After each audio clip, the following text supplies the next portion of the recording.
अस्सलाम वालेकुम दोस्तों, कैसे हैं आप सब लोग। उम्मीद करती हूँ खैर खैरियत से होंगे। दोस्तों, आज मैं आप लोगों के लिए बहुत ही मज़ेदार सी रेसिपी लेकर आई हूँ। यकीन मानिए, मेरी गारंटी है कि जब आप इसको एक बार खाएंगे ना, तो यकीन मानिए 2 की जगह 4 रोटी खाने पर मजबूर हो जाएंगे। इतना बेहतरीन सा इसका टेस्ट है, मैं आपको बता नहीं सकती। क्योंकि आज मैं लेकर आई हूँ आलू बैंगन बनाने की ऐसी अनोखी रेसिपी, जिसमें सिर्फ़ 2 ऐसे मसाले शामिल करूँगी कि जिसकी वजह से इतना ज़बरदस्त इसका फ्लेवर हो जाएगा। तो रेसिपी को कंप्लीट देखिएगा। बिस्मिल्लाहिर्रहमानिर्रहीम। यहाँ देख सकते हैं मेरे पास बैंगन है, और बैंगन 3 पाव है। इसको मैंने कट करके इस तरह से पानी में डीप करके रख दिया है। साइड में मेरे पास आलू हैं। आलू भी 3 अदद थे, इसको भी मैंने छोटे पीसेस में काट के पानी में भिगो दिया है। और आप देख सकते हैं बैंगन को, आधे मैंने बैंगन छीले हुए हैं और आधे मैंने ऐसे ही छिलका समेत रखे हुए हैं। इसको काटने के बाद आप पानी में रखा करें। यकीन मानिए बहुत बेहतरीन टिप्स है, आपके बैंगन कभी भी काले नहीं पड़ेंगे। तो चलिए आप स्टार्ट कर लेते हैं अपनी कुकिंग को। प्यारी सी यहाँ पर मैंने कढ़ाई ले ली, उसके अंदर ऑयल शामिल कर दिया। हाफ़ कप ऑयल शामिल करने के बाद इसमें मैंने एक प्याज शामिल कर दी। प्याज मेरे पास दरमियाने साइज़ की थी, उसको मैंने बारीक कट करके शामिल कर दिया यहाँ पर। और इसको मैं बहुत अच्छे से फ्राई करूँगी, लेकिन याद रहे हमें यहाँ पर प्याज को कोई कलर नहीं देना, बस इसको सौते करना है यहाँ पर। अब प्याज हमारी देखें थोड़ी सी बिल्कुल सॉफ्ट हो चुकी है, तो मैं इसके अंदर अब शामिल कर दूँगी अदरक लहसुन का पेस्ट 1 टेबल स्पून। और इस अदरक लहसुन को भी हम बहुत अच्छे से यहाँ पर भूनेंगे, इसका कच्चापन ख़त्म करेंगे। क्योंकि आज जो मैं आलू बैंगन की रेसिपी लेकर आई हूँ, उसका अंदाज़ थोड़ा-सा दूसरा है, थोड़ा-सा यूनिक स्टाइल है। यकीन मानिए बहुत ही मज़ेदार सी आज की हमारी सब्ज़ी बनने वाली है। आप ज़रूर ट्राई कीजिएगा। तो यहाँ पर देखिए फ्राई कर लिया है मैंने अदरक लहसुन को भी। तो मैं इस पॉइंट पे शामिल कर रही हूँ टमाटर। टमाटर मेरे पास यहाँ पर 3 अदद थे, उसको भी मैंने बारीक काट लिया है इस तरह से छोटे-छोटे पीसेज़ में। और साथ ही में अब मैं कुछ शामिल कर देती हूँ यहाँ पर स्पाइस। तो नमक शामिल किया मैंने हस्बे ज़रूरत, हल्दी 1/4 टीस्पून, और लाल मिर्च का पाउडर शामिल किया है 1 टीस्पून, धनिया पाउडर 1 टीस्पून, और साबुत सफ़ेद ज़ीरा शामिल किया है मैंने 1 टीस्पून।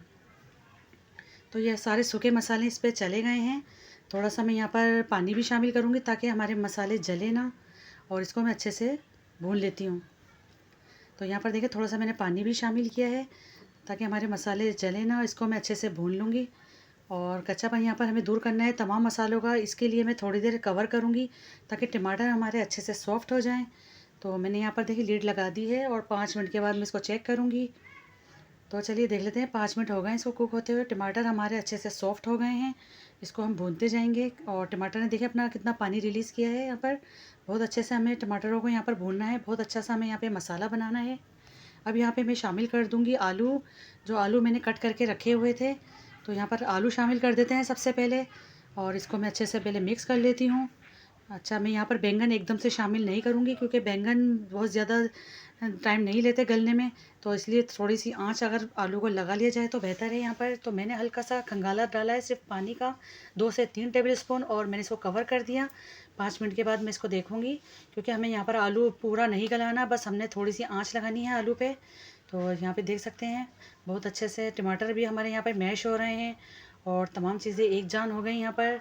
तो अब इस स्टेज पर मैं शामिल कर दूँगी यहाँ पर बैंगन। तो यहाँ पर बैंगन भी शामिल कर रही हूँ। बैंगन में से मैंने सारा पानी ड्रेन कर दिया था, और यहाँ पर देखिए मैंने शामिल कर दिए हैं बैंगन। आप बैंगन की लुक चेक कर सकते हैं, और इसका कलर भी देख सकते हैं। बिल्कुल भी इसका ऐसा नहीं कि ब्लैक हो गए हैं।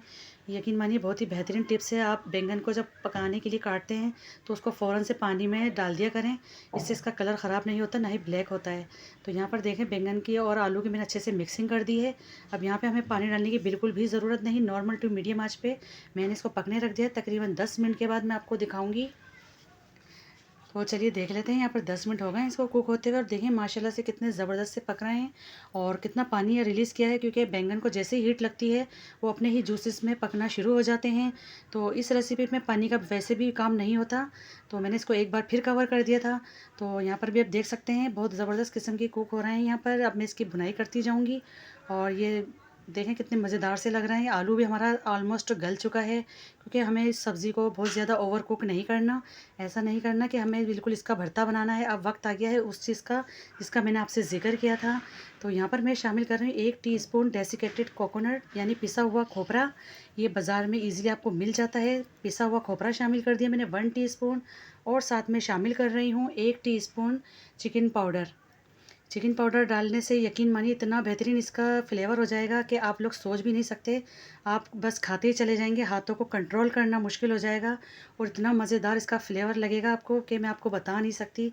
आप लोग मेरी इस टिप्स के साथ इसको ज़रूर बना के देखिएगा, आप लोगों को बेहद पसंद आएगा। मैंने फ्लेम को यहाँ पर हाई कर दिया है, अब मैंने यहाँ पर हरी मिर्चें भी शामिल कर दी हैं। चाक लगा के इस तरह से मैंने साबुत हरी मिर्चें डाली हैं, दिखने में भी खूबसूरत लगती हैं। और जैसे-जैसे देखें मैं भूनती जा रही हूँ, इसका ऑयल सेपरेट होता जा रहा है। ऑयल जब इसका ऊपर आ जाएगा तो हम समझेंगे हमारे बैंगन आलू की भुनाई अच्छे से हो चुकी है। हमें यहाँ पर बैंगन को बिल्कुल भी ओवर कुक नहीं करना, ऐसा नहीं करना कि यहाँ पर हमें भरता लगे, जैसे कि हमने बैंगन का भरता बनाया है। हमें खिली-खिली सी रखनी है ये सब्ज़ी और आप देख सकते हैं इसकी लुक चेक करें, कितनी परफेक्ट लुक आई है और इतनी खिली-खिली सी लग रही है, यकीन मानिए देखते ही मुँह में पानी आ रहा है। यहाँ पर मैंने गार्निश के लिए ऊपर से हरा धनिया भी शामिल कर दिया है बारीक कट करके और क्या ही मज़ेदार सी लुक आई है। देखिए कितनी परफेक्ट लुक है, उतनी ज़बरदस्त, इतनी खिली-खिली सी ये सब्ज़ी बनकर तैयार हुई है हमारी आलू बैंगन की सब्ज़ी। आप लोग मेरे तरीके से इसको ज़रूर बना के देखिएगा। तो चलिए इसको गरम-गरम सर्व करके दिखाती हूँ मैं आपको। इतने बेहतरीन से देखें आलू बैंगन की सब्ज़ी बनकर तैयार हुई है। अब आपकी मर्ज़ी है गरम-गरम पराठों के साथ खाएँ या फिर चपाती के साथ खाएँ, लेकिन मैं तो कहूँगी कि आप इसको उबले हुए राइस के साथ खाएँ। यकीन मानिए हाथों को रोकना मुश्किल हो जाएगा। इतने मज़ेदार लगते हैं चावलों के साथ तो आई होप आपको आज की मेरी ये रेसिपी ज़रूर पसंद आई होगी। रेसिपी अच्छी लगी है तो प्लीज़ लाइक करिए, शेयर करिए, सब्सक्राइब करिए। दुआओं में याद रखिए। मुझे दीजिए इजाज़त। मिलती हूँ फिर मैं एक और नेक्स्ट रेसिपी के साथ। जब तक के लिए अल्लाह हाफ़िज़।